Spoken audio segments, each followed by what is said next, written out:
Show me what you've got, and we'll see exactly which Falcons players show out in their preseason opener against the Miami Dolphins. You are Locked On Falcons, your daily Atlanta Falcons podcast. Part of the Locked On Podcast Network, your team every day.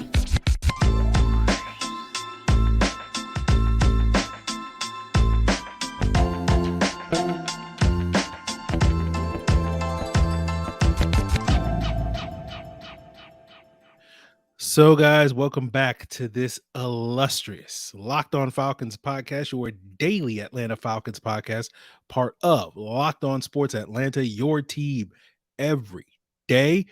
And of course, today's episode is brought to you by LinkedIn Jobs, which is going to help you find the qualified candidates that you want to talk to faster. Post your job for free at linkedin.com/LockedOnNFL. That's linkedin.com/LockedOnNFL to post your job for free. Terms and conditions apply. So, guys, you know me. I'm Aaron Freeman, a.k.a. Mr. Drew, a.k.a. Sirius Black, the very humble host of this illustrious podcast. And, of course, formerly covered the Falcons for many years, almost 2 decades, over at falcfans.com, RIP. So today I will be joined by Jarvis Davis to talk all about this upcoming preseason matchup against the Miami Dolphins, and we'll break down sort of which players we want to see. Should the Falcons starters play? Right? You know, should we see Bijan? Should we see Desmond Ridder? Should we see Zach Harrison and whoever else, you know, that the Falcons need to play? And so we'll get into that, guys, coming up in a second. But, you know, I do want to give a special shout out to the everydayers. Make sure you guys follow in their footsteps by subscribing or following for free on YouTube or wherever you listen to podcasts. So let's jump into that conversation with Jarvis Davis of ATL Day Ones right now. All right, everyone, we are back with another illustrious guest. He is none other than Jarvis Davis, the most illustrious guest that we have on this podcast at this point, probably weekly from here on out through the rest of the season. And of course, you know Jarvis as the co-host of the ATL Day Ones podcast, part of the Locked On Sports Atlanta podcast family, your team every day. And of course, Jarvis and I will be coming at you guys immediately after Friday night's preseason opener against the Miami Dolphins to give you that postcast that will be available, of course, on the Locked On Sports Atlanta YouTube channel. And of course, you can also find it on the Locked On Falcons audio channel on your preferred podcast platform. But Jarvis, my friend, welcome back to the show. And I guess we'll get into it. You know, I won't ask you, will they play their starters, but I'll ask you, should the Atlanta Falcons play their starters on Friday night against the Dolphins? Yes, with a caveat. Like guys like Calais Campbell, I don't need to see him. Guys like, oh man, Jake Matthews, I don't need to see him. I know what he brings to the table, right? Chris Lindstrom, I know what he brings to the table. You know, Drew Dahlman, yeah, get your butt in there, get some work. Yeah. Matthew Bergeron, absolutely, yes, you need to be in there. Troy Anderson, yes, I need to see something. Like, I need you to be in there. I heard you've been making a couple deflections down there or something like that. You know, you've been guarding Bijan, all that stuff. I've been seeing the little highlight packages. When I was out there watching the whole thing, I don't know, it's a little sketchy. So guys like Troy Anderson, Arnold Ebiketie, those guys, I feel like they should be out there. Dee Alford, yeah, go out there and prove that you're the number one nickel guy. Yeah, I want you to confirm that. I want to confirm what I've already believed. So, yeah, guys, depending on but depending on the situation with the guy. Jesse Bates, I don't know if I want to see him. Like, I need him to save all that $16 million worth of all-pro game he about to put on this year that he needs to go out there and do. I need him to save that for the regular season against the Carolina Panthers. So, yeah, it just depends. Like, if you're a big money guy, sit your butt down somewhere we cool. And if you're a guy like, you know, Calais Campbell, veteran, hey, man, we already know what you bring to the table. Sit down. Have a seat. But, yeah, guys who are in their second years that need to prove something, yeah, man, get out there. Troy Anderson, Arnold Ebiketie. Yeah, I need to see what you got going on. So I noticed you didn't mention probably the second-year player that's probably the biggest player that we need to see, and that's Desmond Ridder, right? Yes, you know, yes. Do we need to see Desmond Ridder out there on Friday night?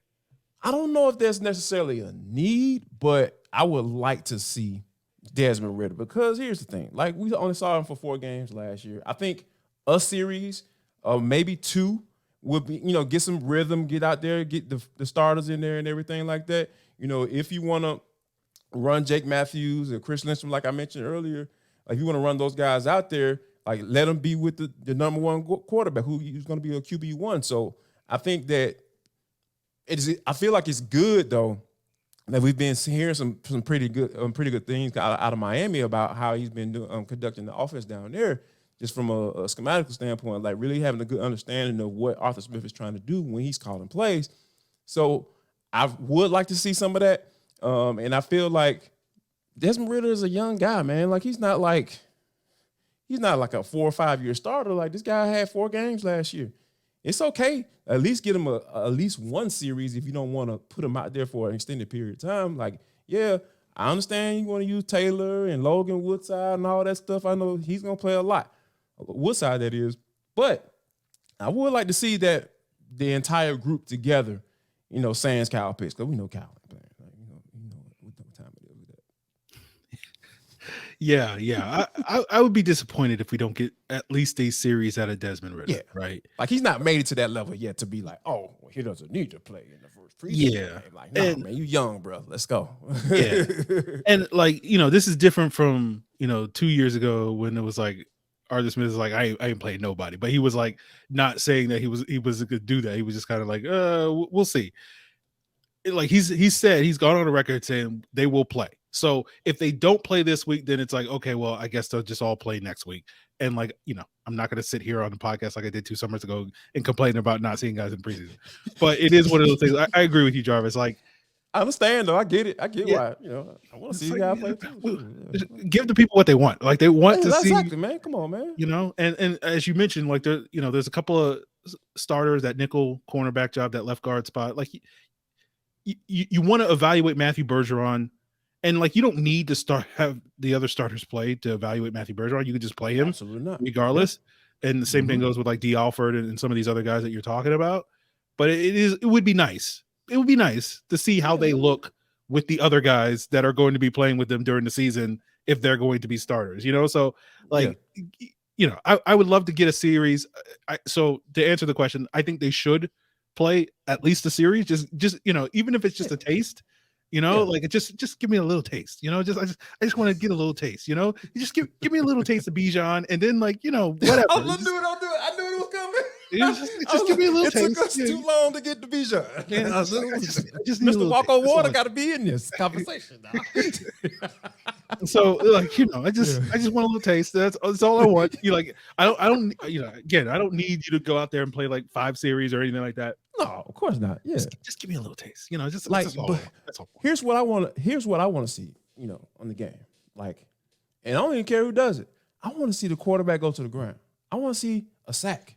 I would love to see a sack because we've been hearing all this Randy Raven. Oh, Falcons dominating defensive line, dominating Miami Dolphins offensive line. Yeah, they weren't all that great last year because Tua couldn't stay on the field because he kept getting the bejesus knocked out of him each and every Sunday when he dropped back to pass. So yeah, they should be doing that. So I want to see it for myself. I want to see it live. Like I want to see get my eyes on Tua if he plays.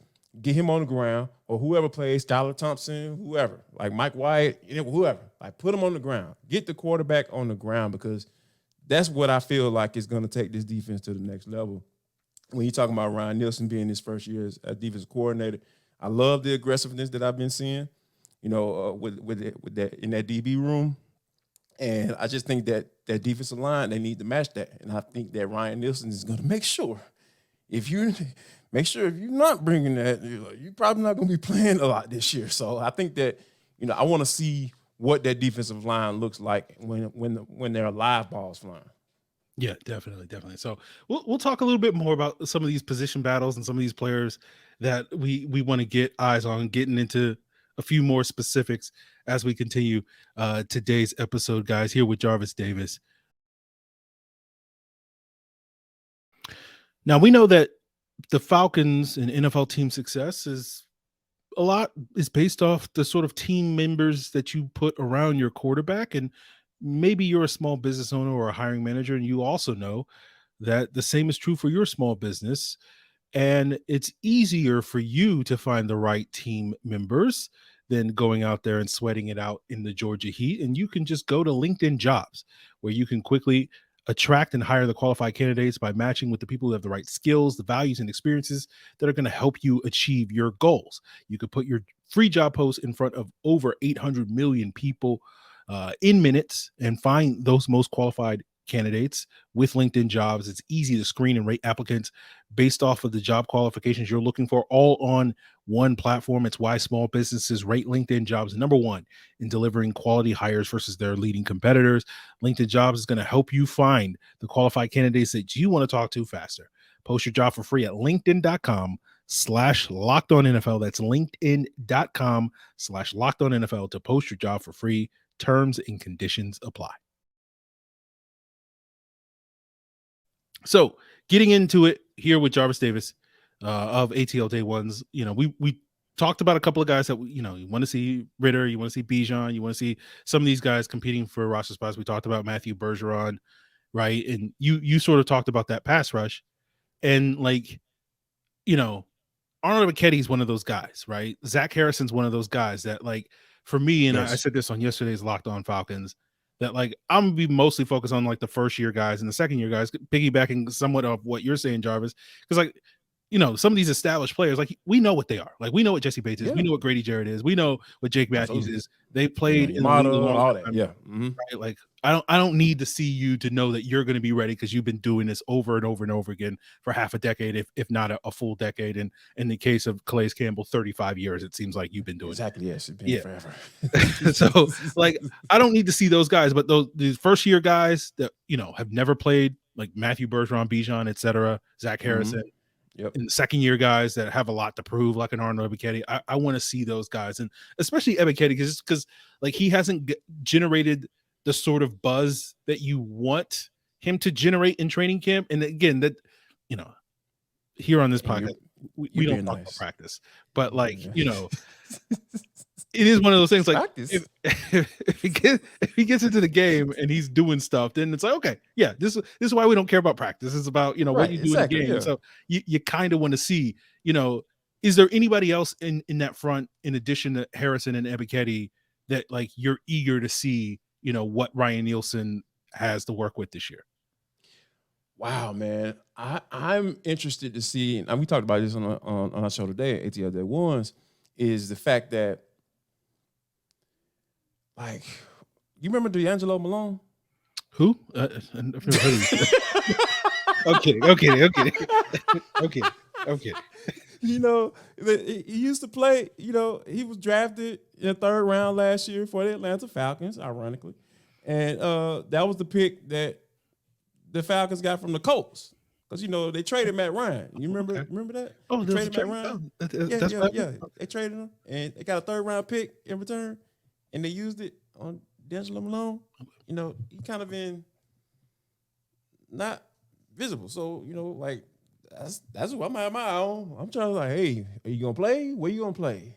Because, one of the things that I've always kind of kept my eye on when you're looking at football players and stuff like that, when you're making transitions from between different fronts, hey, they were a 4-3 last year, or they were a 3-4 last year. Now, Ryan Nielsen ran a 4-3, but they're going to run multiple and all that stuff. All that multiple crap is about to go out the window. Because here's the thing. They took a doggone 6'5", 6'6", 270-pound defensive end in the third round this year. So that tell you where they're headed. That's where they're headed. But you have a 6'3" guy, 225, 230, dripping wet, who was supposed to be rushing off the edge for you last year. What are you going to do with him? So that's where I'm at with it. Guys like that, DeAngelo Malone, what are you going to do with him? Is he going to play stand-up linebacker? Are you going to walk him up on third and long and try to see what he can give you? And also add this too. How about this? The guy from the first draft class of the regime, Terry Fonda or Arthur Smith, Ade Ogundeji. I've been put out a APB on this man. I don't. What happened? Where are they? I don't know where he went. So those are some of the guys that I'm gonna have my eye on, because I have a lot of questions about those guys. And to be honest with you, I don't know if I can say this about DeAngelo Malone, but it might be hard for Otter to make this team, man. Like, I don't know if they're gonna buy out on the guy that quickly, but when you think about him having an opportunity to start last year, he played a lot of snaps last year, and the production just wasn't there. And then you didn't even really see him pop like that either, from a talent standpoint. So I think Adi Ogundeji and DeAngelo Malone, those are some of the guys I'm going to have my eye on. I'm like, all right, how are they going to use them? And once they use them and they get out on the field, y'all need to do something. Yeah, I agree with you on both fronts. Like, I want to see DeAngelo Malone, see what he is. Like, I've gone on record, like, I don't think he's going to play that much this year because I don't know how they're going to use him with how he fits. So I'm just like, is he just going to play special teams or whatever? And, like, that's it. And it's like, that's fine.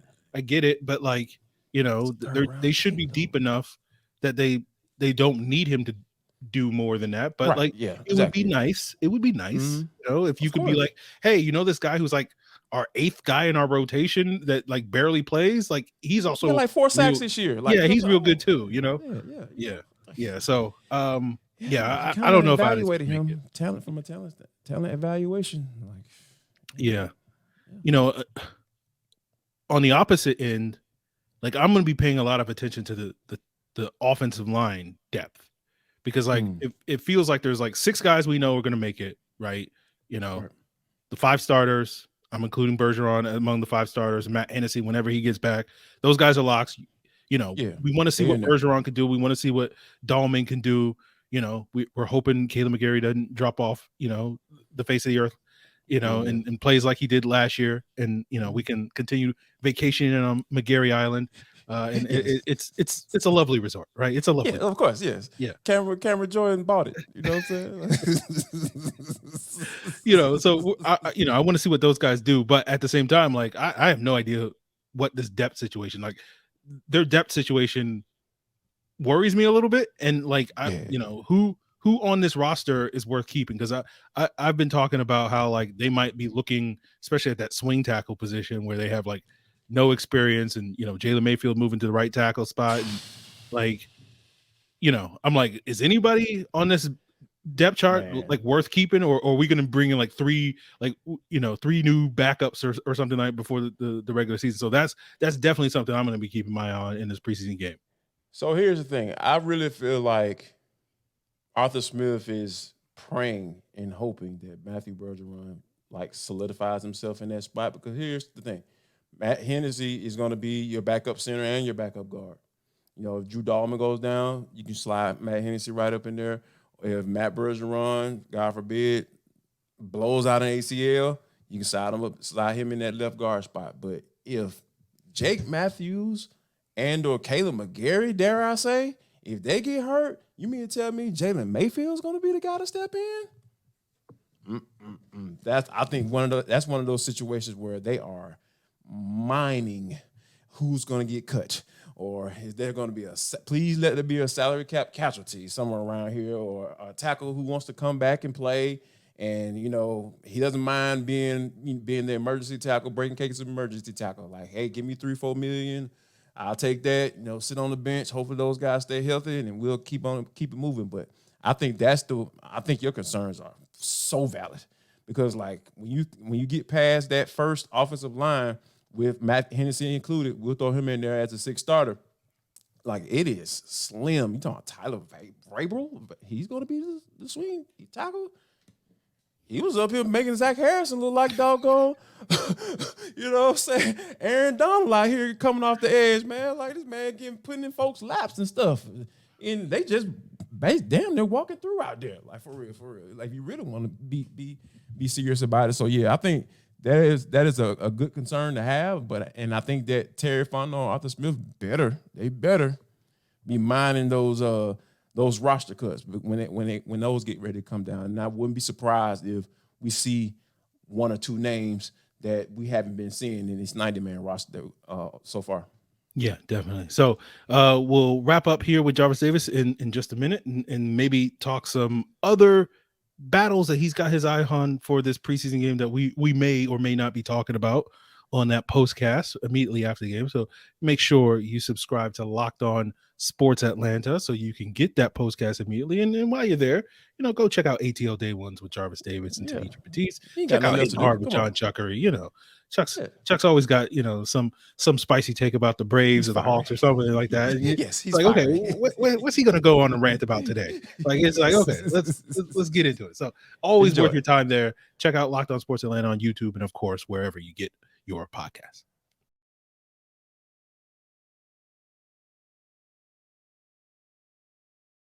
So wrapping up today with Jarvis Davis of ATL Day Ones, talking about all the various players and position battles. And look, I know, Jarvis, you can't nerd out on third string roster battles to the degree that I can. Very few people can on that stuff. But is there sort of like some often overlooked position group or something that you're invested in maybe a little bit more than your average Falcon fan?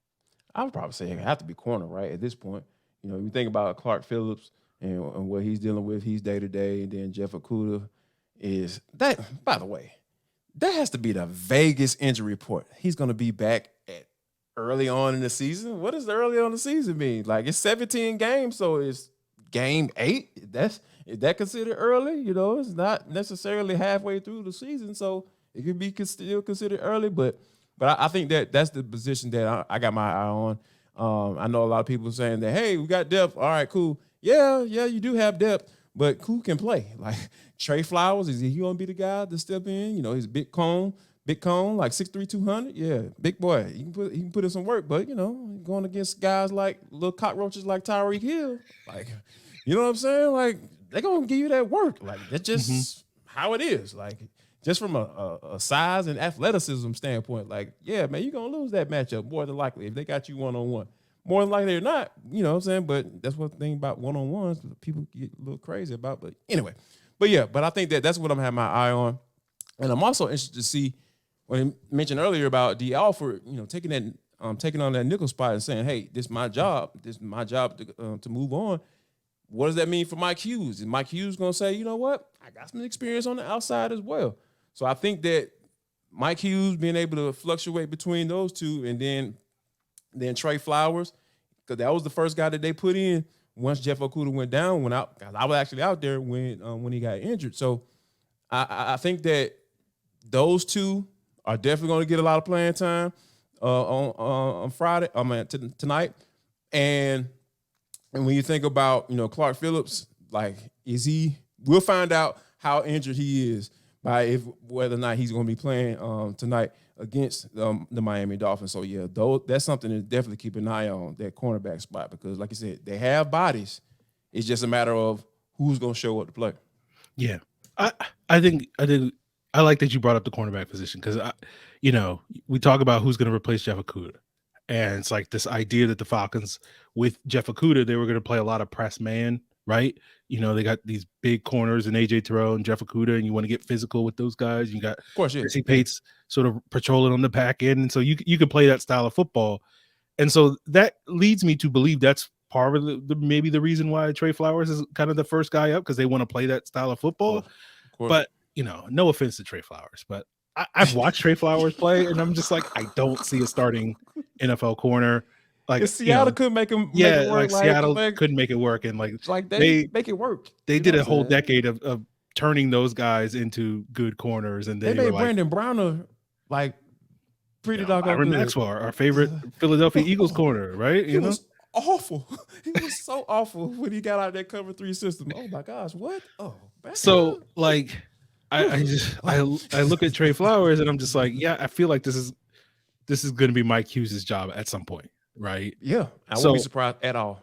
So I'm curious if those guys play, assuming they will play, like, do we start to see that, that movement take place? And that's something I definitely want to keep an eye on. And as you said, the nickel cornerback battle is an intriguing one. I wouldn't expect Clark Phillips to play on Friday, just because. Like, it always does seem like, if you didn't 100% play every snap in practice that week, like, they're just like, yeah, we're not going to play you. Yeah. You can play next week. Try again next week. Yeah. And so, but like, that's a great opportunity for Dee Alford, right? you know, to come in and just like, yeah, this is my job, and ain't nobody coming for it, you know. Clark, who I don't even know who that dude is, you know, that type of situation. So I'm eager to see that, and then like Darren Hall, right? Like what you know, we talking about former draft picks, like, you know, where's Darren Hall at? You know, who? Like, it's like, who? DeAngelo Hall making a comeback? Is his little brother? You ran number 21 like his brother? What's going on there? Yeah, so DeAngelo Hall? Darren Hall? Who was that? Yeah. For all you Locked On Falcons people, I am joking right now because you know what I'm saying. Yeah. I'm just saying, like Darren Hall is. What is he, Jarvis? Yeah, exactly. I don't know. Like, I don't know. That's what I want to find out too. You know, what is he? Who are you? Like, why did they draft you? Like, that's my big question. Like, why did the Falcons take a chance on you? That's the question I want to be answered. We've seen Darren Hall play good football. We've seen that happen. You know, like I'm not gonna say he was like, he ain't been awful. Yeah, you know what I'm saying? we've seen him make some plays, right? Serviceable. Yeah, you know, serviceable. He stripped Cooper Kupp of that in that Rams game after he gave him like a 30-yard completion. But hey, all that matters is he got the ball out and we recovered it, and we never give up. Yeah, you know, that's perseverance. Persistence is key. Yeah, right. Keep trying. So like I'll be like, hey, do that more. You know, do that. So I want to see that. Not the guy that was giving out there, guys. Yes. You know, against Washington. I would love to hear your pregame speech, Aaron. Like, I would pay good money to hear Aaron Freeman give the pregame speech before the game going. Like, give me your best pregame speech to Bijan Robinson. You know, as he get ready for the game. Like he's like, all right, guys, I'm bringing in Aaron Freeman, and Bijan like, oh yes, this is my guy. Mm-hmm. Like, give me like your 30-second pregame speech for Bijan Robinson. It's like, I'll just go to Bijan and be like, okay, Bijan, I need you to. You know, you need to turn water into wine. I need you to walk on water. You know, preach on the mountaintop, all that sort of stuff. Like, you know, go out there and do you.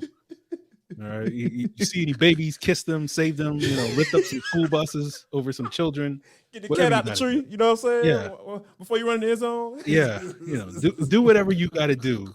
You know, to get the job done. All right.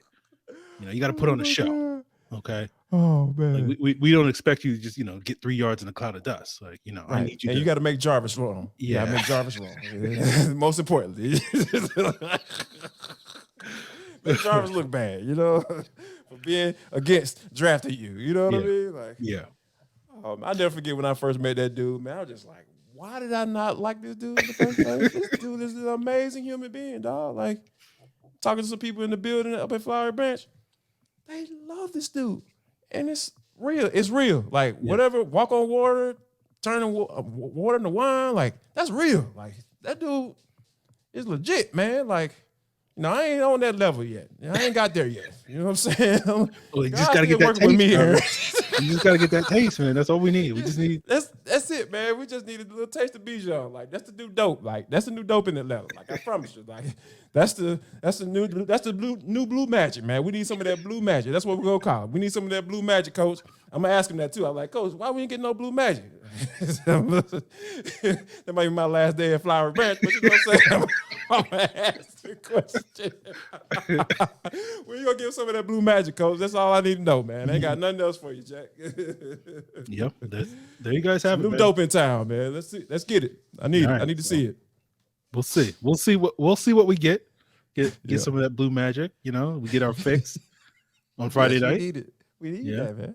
And we'll be breaking down all the things that we see in the game. Hopefully, we see a lot on Friday night in that postcast. Jarvis and myself, Locked On Sports Atlanta, of course, on YouTube. Check us out on the Locked On Falcons audio feed as well immediately after the game.